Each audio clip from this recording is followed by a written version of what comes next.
Fala pessoal, tudo bem? Esse vídeo é sobre o anexo 1 da NR15, né, que foi visto na última aula do professor Abraão.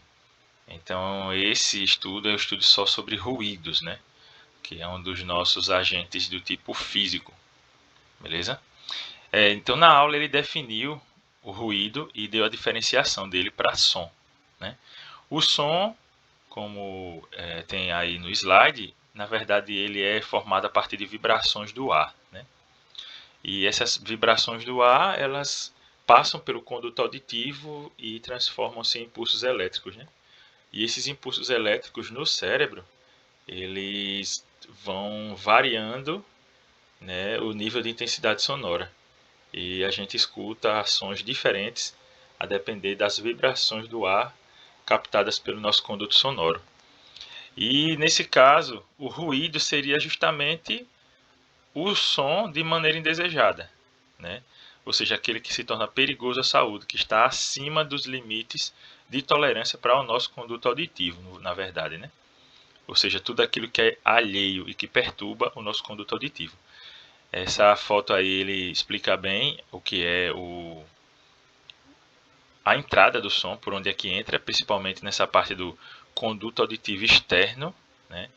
Aqui é que começa tudo, onde o nosso ouvido capta a vibração do ar, e aqui ele vai passando por todos esses processos aqui dentro do ouvido e vai se transformando naqueles sons que a gente escuta e consegue distinguir, beleza? Aqui ele dá também diferenças entre os dois tipos de proteção auditiva, ou seja, dois tipos de EPIs que a gente pode utilizar. E aqui ele vem com a questão de classificação de ruídos. Então, para fins da NR15, é interessante a gente saber a diferença entre ruído contínuo, que também é chamado de intermitente, e o de impacto. Como a gente vê aí, ele define contínuo como aquele que não é de impacto. Então, para que a gente saiba o que é contínuo, a gente tem que entender o que é o de impacto antes, beleza? E ele diz que é um ruído com duração inferior a 1 segundo. Então, se a gente fosse reproduzir um som, seria algo tipo tup, tup, tup, né? Um sonzinho como se fosse de batidas. Só que o intervalo entre esses sons é superior a 1 segundo.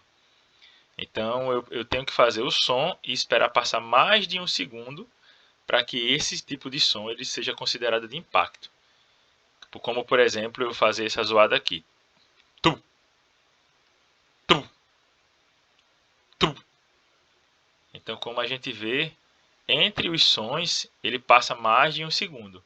Então, qualquer som, qualquer ruído que tenha um tempo menor que 1 segundo, mas que entre eles passe um tempo maior que 1 segundo, é considerado ruído de impacto.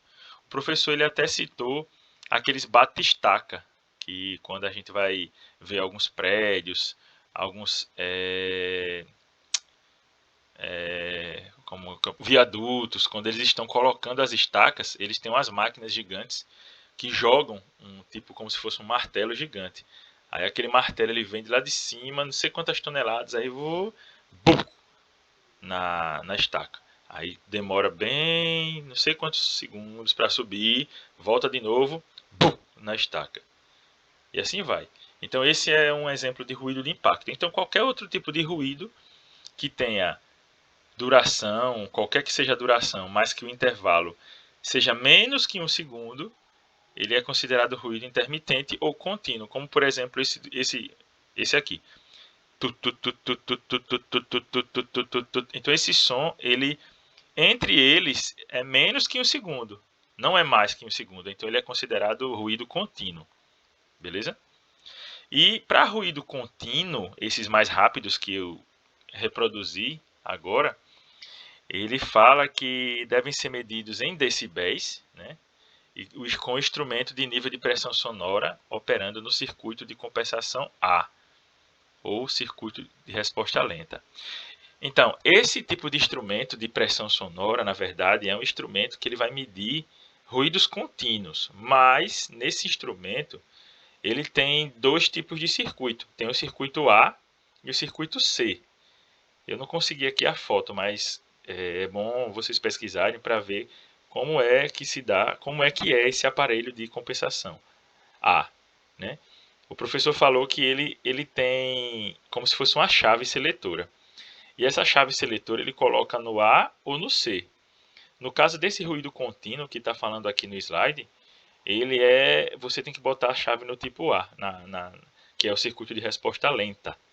E é nesse circuito que vai ser feita a medição do nível de ruído contínuo. Beleza? Se for para saber o nível de ruído de impacto, aí você vai tirar da chave seletora de A e vai colocar para o circuito de resposta C, que não é mais o slow. Então aí você vai poder fazer a medição do circuito de impacto.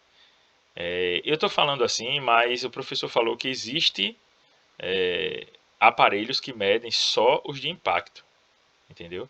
Só que esse aparelho às vezes é muito caro e não compensa você comprar um aparelho para fazer uma única obra. Então a maioria das vezes, em todo tipo de obra, é comprado esse instrumento de nível de ruído contínuo e colocado a chave seletora para o campo C, para poder fazer essa medição de impacto. Beleza? Aqui a gente vê que não é permitida a exposição de níveis de ruído acima de 115 decibéis para indivíduos que não estejam adequadamente protegidos, né? Atividades ou operações que exponham trabalhadores a ruído, seja contínuo, intermitente, superiores a 115 decibéis, e sem proteção, ele oferece risco grave e iminente. Então, a gente, como técnico de segurança do trabalho, sabe que se alguma atividade oferecer risco grave e iminente, a gente tem o dever de informar e até, se possível, de procurar uma forma de suspender aquelas operações. Beleza? Lembrando que isso a gente está falando de ruído, né? Ruído contínuo, né? Não o de impacto. Beleza? Então o máximo é 115. A gente vai confirmar isso a partir dessa tabela aqui, ó, que é a tabela dos limites de tolerância para ruído contínuo. Então a gente tem uma mania de achar que o ruído ele não poderia ser maior que 85, né? Ou ele não pode ser, ele tem que ser de 85 para baixo. Mas isso vai depender muito do tempo de exposição. Então, 85 é o primeiro nível de ruído, que é esse lá de cima aí da tabela. Mas, dependendo do tipo de trabalho, você pode ter um nível de ruído até 115 e ele pode estar dentro do limite de tolerância. Mas observe que para que você tenha 115 de decibéis e esteja dentro do limite, esse trabalho que você está executando, você só pode executar ele durante 7 minutos de exposição diária. Beleza? Então, o que vai dizer se o ruído está dentro ou não dos limites é o tempo que a gente passa exposto a esse limite. Beleza? O professor ele falou em sala que existe uma coisa chamada fator de dobra. E ele falou que a gente tem que decorar essa tabela para a prova. Aí eu disse, vixe, meu Deus do céu. Decorar cada uma dessas coisas. Aí ele diz, não, é só vocês, para facilitar a vida de vocês, eu vou explicar o que é fator de dobra. Então vamos lá. Fator de dobra, ou fator de metade, ele quer dizer que a cada 5 decibéis, ou seja, vamos lá aqui a gente tem um nível de ruído de 85 decibéis para alguém que se expõe a 8 horas diárias. Se de 85 ele pular para 90, o fator de dobra, que antes era 85, que era considerado 100%, ele vai, quando você anda 5 decibéis, ele vai para 200%. E assim sucessivamente. Vamos lá.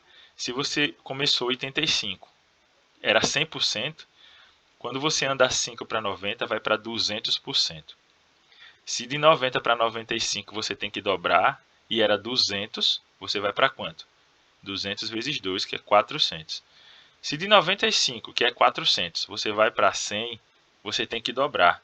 Se era 400, dobrando, vai para 800. E assim sucessivamente. Então, recapitulando, 85 era 100%, 90, 200, 95, 400 e 100, 800. E assim sucessivamente. De 5 em 5, esse fator ele dobra, né? a dose, que ele chama de dose, ela dobra. Beleza? Agora, se a questão for relacionada a tempo, ela cai pela metade. Vamos voltar para os 85 lá. Considerando que 85 é o 100%, a gente vê aqui, ó, que a exposição máxima que o trabalhador pode ficar é 8 horas. Mas, se for para 90, se a gente está falando de tempo, olha para onde é que ela cai, para 4 horas. Então, se a gente observar direitinho, andou de 85 para 90, ou seja, andou 5 decibéis, o tempo cai de 8 para 4, ou seja, ele cai metade. Se ele cai metade, se eu for de 90 para 95, ele vai cair metade novamente. Se 90 era 4 horas, em 95 ele vai cair pela metade, vai ficar 2 horas. De 95, se eu andar para 100, mais uma vez eu andei 5. Se em 95 era 2 horas e tem que cair metade, para 100 vai cair para 1 hora. E assim sucessivamente. 100 para 105 vai cair metade. Se era 1 hora, vai para 30 minutos. 105 para 110 também vai cair metade. Se era 30 minutos, vai para 15. E assim vai. Então, pessoal, isso é o que o professor chamou na aula de fator de dobra, né? Quando a dose ela aumenta de 5 em 5 decibéis, ela vai aumentar em 2 vezes, se for considerando justamente essa dobra, essa dose de porcentagem. Lembra do que eu falei agora há pouco? De 85 para 90, era 100%, foi para 200, ou seja, dobrou. Por isso que chama de fator de dobra. De 90 para 95, era 200, dobrou, vai para 400, e assim sucessivamente. Só que falando em tempo, ela cai pela metade, não é a dobra. Então, de 5 em 5, o tempo cai pela metade. Então, isso vai ajudar a gente até a gente entender e não precisar decorar toda a tabela. Então, se a gente olhar aqui na cabeça, a gente vai dizer, se 85 era 8 horas, se eu andar para 90, eu posso ser exposto apenas a 4 horas. Se eu andar para 95, eu posso ser exposto apenas até 2 horas. Se eu andar para 100, eu posso ser exposto apenas a 1 hora. Se eu andar para 105, eu posso ser exposto apenas a meia hora. E assim sucessivamente. Beleza? E aqui também uma coisa bem interessante que o professor colocou aqui, que são os critérios para julgamento de tomada de decisão.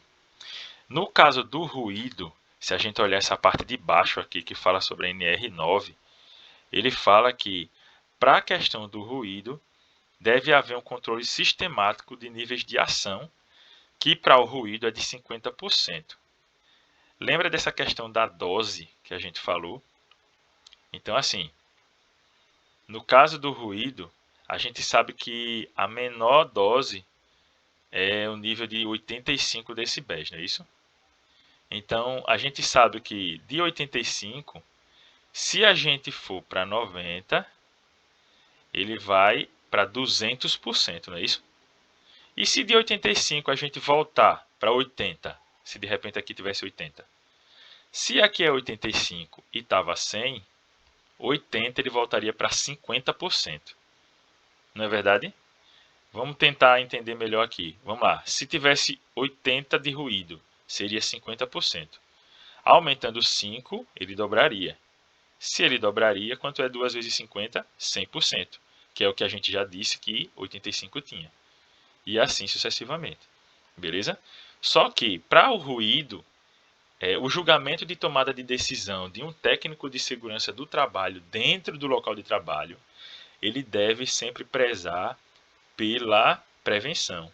Então, a gente sabe que 85 é o limite de tolerância para um trabalhador que se expõe ao ruído 8 horas diárias.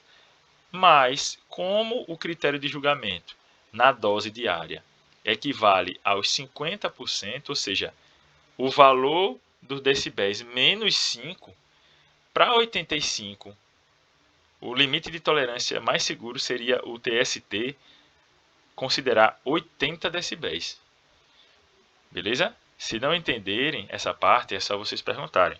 Mas olhando aqui, na parte de baixo aqui, ó, a gente vê que para o ruído a dose é de 50%. E esse 50%, na verdade, ele é a diminuição de 5 decibéis do limite. E se o decibéis de limite de 8 horas é de 85, qual seria o nível de ação? Seria 80 decibéis. Então, na prática, um trabalhador que se expõe a 8 horas diárias, o TST tem que deixar, ou exigir, vamos dizer assim, que o local de trabalho não tenha 85, mas tenha 80 decibéis. Beleza? E assim acontece com todos os outros locais de trabalho. Né? No caso, aqui 90, por exemplo, aqui a gente tem 4 horas de exposição diária. Mas, se a gente quiser reduzir isso, né, a gente vai fazer o quê? Em vez de 90, vai botar para 85. Ou seja, cai 50% de novo quando você diminui e considera o nível de ação. Então, todas as vezes, o nível de ação vai ser sempre 50% a menos. E os 50% a menos equivale a 5 decibéis a menos. Então, aquele que trabalha a 90, o ambiente, o TST, teria que deixar ele com 85. Se o cara está trabalhando a 100, o TST tinha que deixar esse ambiente a um nível de 95. E assim sucessivamente. Beleza, pessoal? Se vocês entenderam, tudo certo. Se não entenderem, pode mandar perguntas lá no zap do grupo da gente, beleza? Valeu!